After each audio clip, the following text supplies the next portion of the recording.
Really all about reaching an agreement or understanding between government and the disability sector. What does the summit hope to achieve?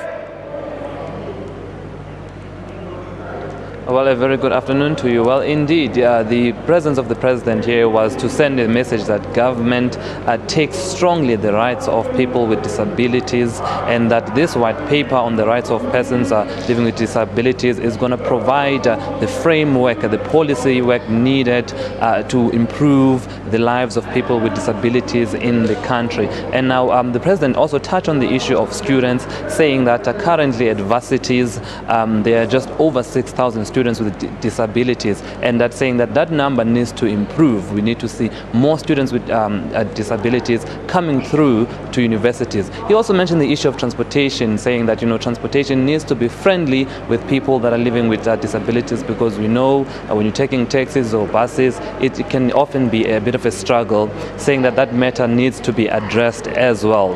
He also mentioned the issue of having community schools that allow children with disabilities, that often children have to travel very far to access schools that will accommodate them and their needs, and saying that needs to change. And he put a date of 2020 where government wants by 2020 to at least have schools that are within a close radius for communities, so that children with disabilities can be able to attend.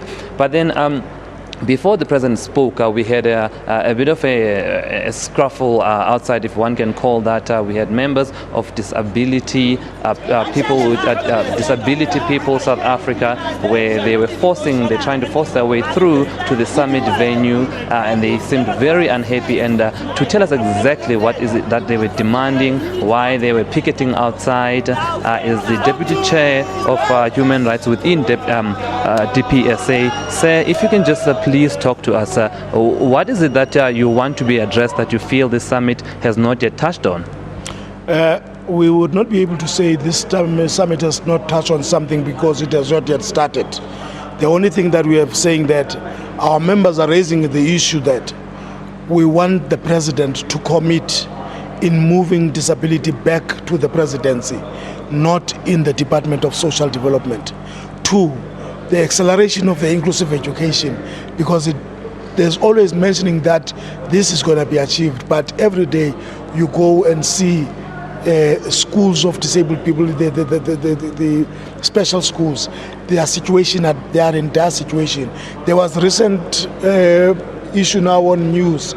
A disabled child was sent away from school, one in Port Elizabeth and one in Fukuambe, and they don't take into cognizance the fact that disabled children, before they even go to school, some spend time and lots of months and even years in hospitals, because there is this obsession of fixing bodies of disabled people.